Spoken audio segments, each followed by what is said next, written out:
So dear students, Assalamu alaikum. Once again, welcome back to my channel. Lecture number 30, Cost Linear Algebra. We are going to talk about the Gram-Schmidt process.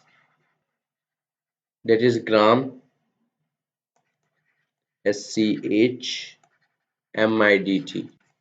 Schmidt process. अच्छा ये क्या process है? Is a simple algorithm for producing an orthogonal or orthonormal. It can be either orthogonal or orthonormal. Basis for any non-zero subspace of Rn. इसके अंदर let's suppose आपके पास basis है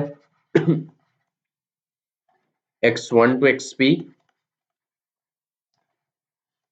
और इसके अंदर आपका जो v1 होता है वो एक्चुअली x1 के बराबर होता है और v2 जो होता है वो x2 minus x2 dot v1 divided by v1 dot v1 into v1 और अगर मैं इसी तरह vp का फार्मूला लिखूं और v3 का भी आप इस तरह लिख सकते हैं vp हो जाएगा xp minus xp dot v1 divided by v1 dot v1 into v1 up minus and up to so on like minus xp dot vp minus 1 divided by vp minus 1 dot vp minus 1 into vp minus 1 ठीक है तो is the now erasing all this stuff तो ये जो है आपके पास v1 to vp का जो सेट होगा ये बेसिकली आपका ऑर्थोगोनल बेसिस होगा फॉर W ठीक है और स्पैन एक चीज और है स्पैन U1 कर ले span U1 to UP sorry V1 to VP just like that span X1 to XK where K is your greater than or equal to 1 and less than or equal to P अच्छा हमने factorisation भी की matrices की LU factorisation हम पढ़ चुके हैं ये ग्राम स्मिथ प्रोसेस भी एक फैक्टराइजेशन करने के लिए काम आता है क्यूआर फैक्टराइजेशन उसे हम कहते हैं चलिए उस क्यूआर फैक्टराइजेशन से पहले की तरफ जाने से पहले हम इस तरह की दो एग्जांपल्स करेंगे तो एग्जांपल 1 में वो आपको कहते हैं कि W जो है वो स्पैन करता है x1 टू x1 और x2 और आपको x1 वेक्टर दिया हुआ है दैट इज 360 और आपके पास दूसरा x2 वेक्टर है क्योंकि 1 2 और 0 है ठीक है तो कंस्ट्रक्ट एन ऑर्थोगोनल बेसिस में कौन से आएंगे आपके पास v1 और v2 और फॉर w तो आपको ये v1 और v2 फाइंड आउट करने हैं v1 तो ये एक्चुअली x1 ही है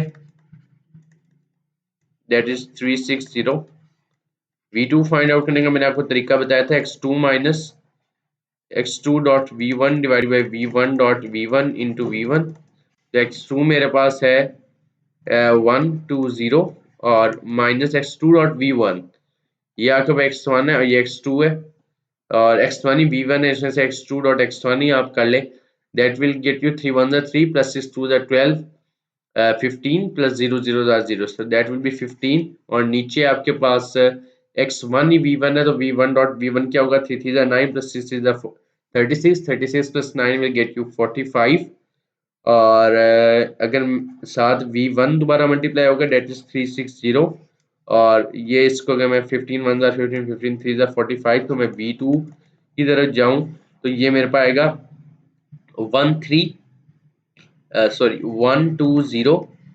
minus 3 divided by 3 will get you 1 6 divided by 2 and 0 और ये आपके पास आ जाएगा 0 1 minus 1 0 और 2 minus 2 0 और 0 minus here you was having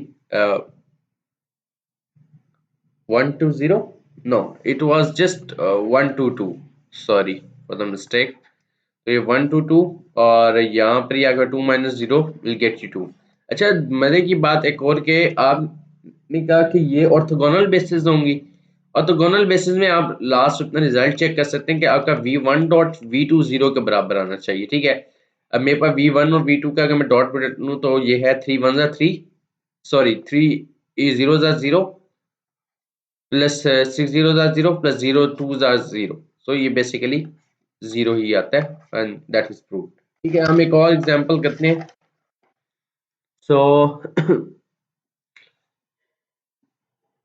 example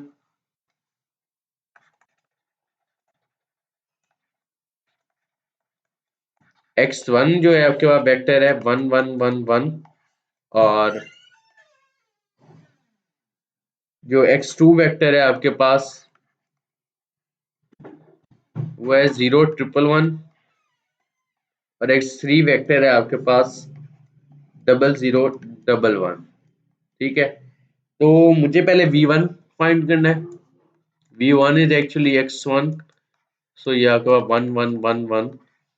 V2 आपको फाइंड करना है जो कि x2 minus x2 dot V1 divided by V1 dot V1 to V1। ठीक है, मेरे पास इसका रिजल्ट पहले ही लिखा हुआ है, मैं आपको बता देता हूँ। अच्छा, इसे आप V2 डैश कह लें, इसकी मैं आपको रिजल्ट बताता हूँ। जब आप अपना रिजल्ट निकालेंगे दैट विल बी लाइक -3/4 और 1/4 और फिर 1/4 और फिर 1/4। ठीक है, तो हमारी कोशिश हमेशा यही होती है कि हम V2 के लिए ना या V1 हो वो हमारे पास होल नंबर्स हों। तो अभी मुझे इसको होल नंबर लाने के लिए मुझे क्या करना होगा कि मैं V2 को किसी ऐसे V2 डैश को किसी ऐसे नंबर से मल्टीप्लाई करूंगा कि डिनोमिनेटर खत्म हो जाए। तो डिनोमिनेटर खत्म करने के लिए लीस्ट नंबर जो है वो 4 है, तो मैं 4 इंटू V2 डैश करता हूँ, तो ये मेरे पास रह जाएगा V2 इज नाउ -3 1 1 1। ठीक है, इसी तरह अब आपको V3 निकालना है और V3 का भी फार्मूला लिखना है, ये सारा मैं रेस्ट कर रहा हूँ। तो V3 is equal to x3 minus x3 dot V1 divided by V1 dot V1 into V1 minus x3 dot V2 divided by x3 dot sorry that was V2 dot V2 into V2। तो मेरे पास इसका भी result है। V3 आपके पास आ जाएगा minus V3 will be your like, इसे भी आप V3 डैश कह लें। ठीक है, ये आपके पास आ जाएगा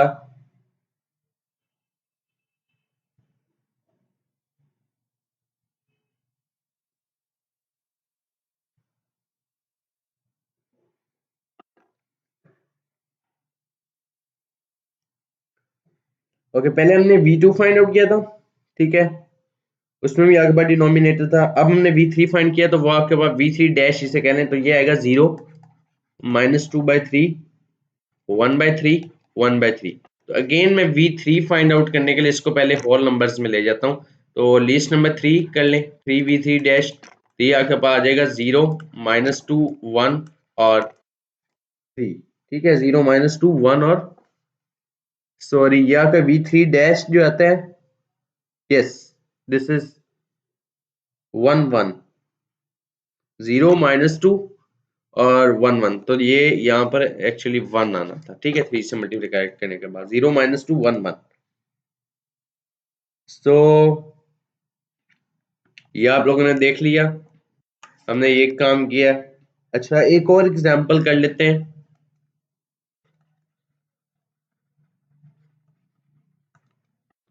तो उस एग्जांपल में है कि कंस्ट्रक्ट ऑर्थोगोनल बेसिस, आपको V1 दिया हुआ है 360,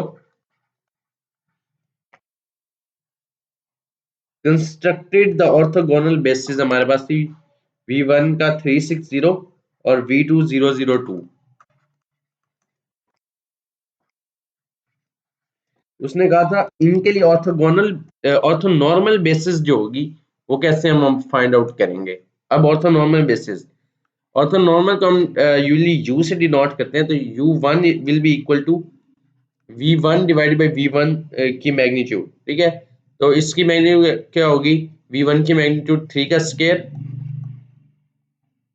प्लस 6 का स्क्वायर और ऊपर under root, that will be under root 45। तो मैं अभी इसको शुरू में से मैग्नीट्यूड के सिंबल से ही लिख देता हूँ, V1 मैग्नीट्यूड। ठीक है, तो ये आपके पास आ जाएगा 1/√45 और V1 आपका 360। ठीक है, तो ये आपके पास आ जाएगा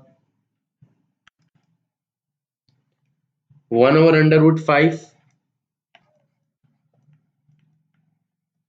2/√5 एंड 0। ठीक है, अगर मुझे इसी तरह U2 फाइंड करना तो मैं V2 डिवाइडेड बाई V2 की मैग्नीट्यूड करूंगा, तो ये मेरे पास 1/2 आएगा, क्योंकि 0 का स्क्वायर प्लस 0 का स्क्वायर प्लस 2 का स्क्वायर 4, 4 का under root will get you 2, और V2 वेक्टर 0 0 2, ये आपके पास आ जाएगा 0 0 और 2 2 jar 4, sorry 2 divided by 2 will get you 1। ठीक है, अच्छा, तो हमने ये ऑर्थोनॉर्मल बेसिस U1 और U2 फाइंड आउट कर लिए। अब हमारे पास में QR फैक्टराइजेशन प्रोसेस है, इसकी जस्ट एक एग्जांपल करेंगे। तो QR प्रोसेस में क्या होता है,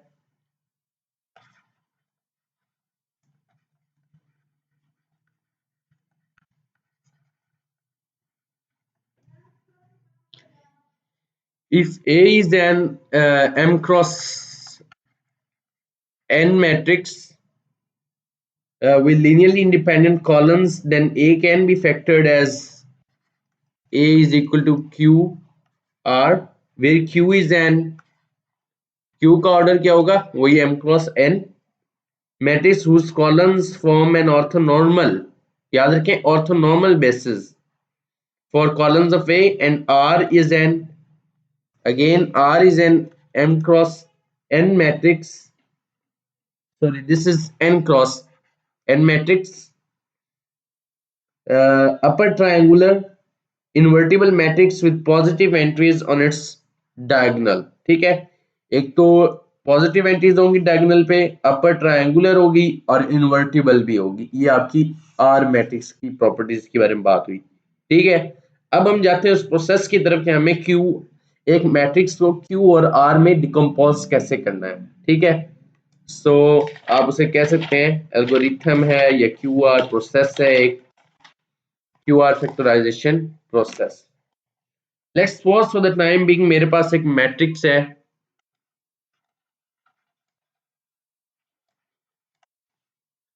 एग्जांपल है A is equal to Q R हमने करना है। लेट्स सपोज मेरे पास एक A मैट्रिक्स है जिसके कॉलम है 1 1 1 1। ठीक है, 0 1 1 1 और 0 0 1 1। अच्छा, इसके बाद मुझे सबसे पहले चाहिए, अगर एक चीज कर लेते हैं, हमें जो Q है सबसे पहले हम Q फाइंड आउट कर लेंगे, और Q1 क्या होगा, ऑर्थोनॉर्मल वेक्टर्स होंगे। तो ठीक है, तो यहाँ पे आके भाई 3 वेक्टर्स हैं, मैं ऐसे कर लेता हूँ, मैं इसी, क्योंकि हमें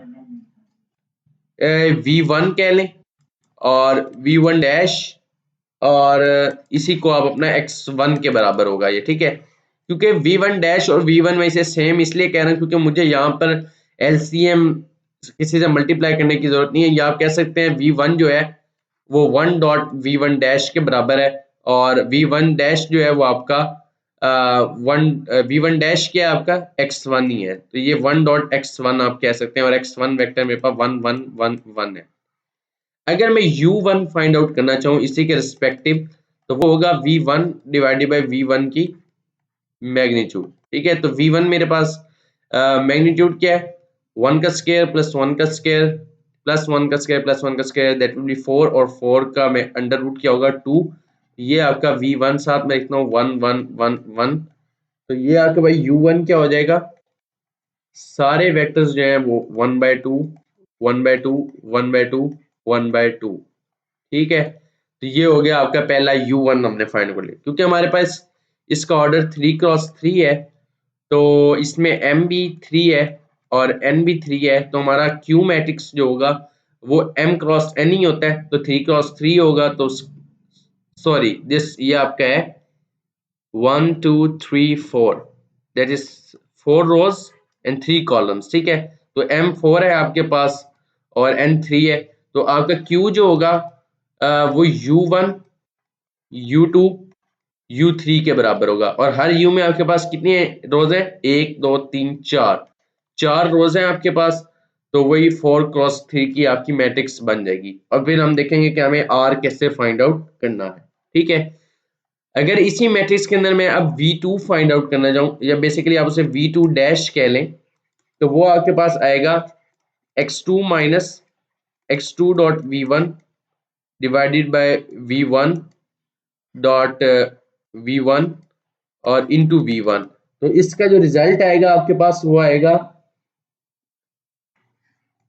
-3/4, 1/4, फिर 1/4, 1/4। अब मुझे तो एलसीएम खत्म करना है, V2 फाइंड आउट करना है, तो V2 के लिए 4V2 डैश आप कह सकते हैं। तो आपका V2 हो जाएगा -3 1 1 1। ठीक है, तो इसके बाद आपके पास ये V2 डैश V2 आ गया। और अब जो आपने चीज U2 फाइंड आउट करना है। ठीक है, U2 आप किस तरह से फाइंड आउट करेंगे, I am raising this all. तो U2 आपके पास होगा V2 डिवाइडेड बाय V2 की मैग्नीट्यूड। ठीक है, तो V2 वेक्टर आपके पास आपकी नजरों के सामने है, तो उसकी मैग्नीट्यूड बन जाएगी -3 का स्क्वायर 9 प्लस 1 का स्क्वायर 10 11 और 12। ठीक है, √12। और मैं √12 को लिख सकता हूँ 1/4 इंटू √3। और इसके बाद आपका V2 वेक्टर वो आ जाएगा -3 1 1 1। ये आपके पास आ गया। ये आपने क्या किया, नॉर्मलाइजेशन किया, तो आपके पास U2 आ गया। ठीक है, तो नॉर्मलाइजेशन में क्या करते हैं, मैग्नीट्यूड से डिवाइड करते हैं। तो ये आपके पास आ गया कुछ इस तरह से। अगर मैं इसको दोबारा √12 भी लिख दूं, क्योंकि ये किसी के साथ कटने वाला नहीं है, तो U2 जो है वो आपके पास -3 divided by √12, 1 divided bye √12, 1 divided bye √12 और 1 डिवाइडेड बाय √12 आ जाएगा। ठीक है, तो U2 भी हमने फाइंड आउट कर लिया। अब हम जा रहे हैं V3 डैश फाइंड आउट करने के लिए। ठीक है, तो वो आपके पास आएगा x3 minus x3 dot V2 divided bye V2 dot V2 into V2 और -x3 डॉट V1 और V1 dot V1 into V1। ठीक है, तो ये आपका V3 डैश आ जाएगा कुछ इस तरह से 0 -2/3 एंड 1/3 और 1/3। अब मुझे डिनोमिनेटर में कुछ नहीं चाहिए, तो मैं डिनोमिनेटर खत्म करने के लिए V3 फाइंड आउट करने के लिए 3 इंटू V3 डैश कर लूंगा। तो ये मेरे पास आ जाएगा 0 -2 1 1। ठीक है, अब मुझे जो नॉर्मलाइज U3 फाइंड आउट करना है वो क्या होगा, V3 vector divided by V3 की मैग्नीट्यूड। और मैग्नीट्यूड क्या, V3 पहले मैं लिख लेता हूँ, दैट इज 0 -2 1 1। और मैग्नीट्यूड होगी 0 का स्क्वायर प्लस -2 का 4 5 एंड 6, तो 1/√6। ठीक है, तो U3 बेसिकली हो जाएगा आपके पास 0 डिवाइडेड बाय समथिंग 0, और दूसरा हो जाएगा -2 divided by √6, 1 divided by √6 and then again 1 divided by √6। ठीक है, और इसी तरह Q मैट्रिक्स जो है वो आप लिखेंगे। Q मैंने आपको पहले बताया किस तरह से होगा, आपका U1 U2 और U3। ठीक है, तो U1 को पुट कर दें, U2 को पुट कर दें और U3 को, तो वो आपके पास एक 4x3 मैट्रिक्स ही आएगा, जो कि आपका बेसिकली m×n ओरिजिनल मैट्रिक्स का साइज था। अच्छा, इसके अंदर कुछ प्रॉपर्टीज यूज की जाती हैं फिर, और R का फार्मूला फाइंड आउट किया जाता है। तो मैं आप लोगों को सिर्फ R का फार्मूला बता देता हूँ, that is R is equal to Q transpose into A। Original matrix A और Q का ट्रांसपोज, पहले Q का ट्रांसपोज है फिर A है, इन दोनों को आपस में मल्टीप्लाई कर दें। अच्छा, चेक करते हैं ये मल्टीप्लाई हो सकते हैं, क्योंकि दोनों ही आपके पास Q भी आपका 4x3 है, तो जब हम उसका ट्रांसपोज लेंगे तो वो 3x4 हो जाएगा, और A मैट्रिक्स आपकी फिर 4x3 है। तो ये नंबर ऑफ कॉलम्स इसके और इसके नंबर ऑफ रोज सेम है, तो आपके पास जो R आएगा वो क्या आएगा, एक 3x3 मैट्रिक्स आएगा, यानी कि वहां पे मैंने आपको कहा था ना that will B n cross n, तो हमारे पास n क्या था, m क्रॉस n के अंदर था ये 4 क्रॉस 3, तो n was 3 and that is your n, r matrix is 3 cross 3। ठीक है, तो अभी तक के लिए लेक्चर के लिए इतना ही। नेक्स्ट लेक्चर में हम इनर प्रोडक्ट स्पेसिस देखेंगे। तो अभी तक के लिए इतना ही। Thank you for watching. May God bless you. अल्लाह हाफिज।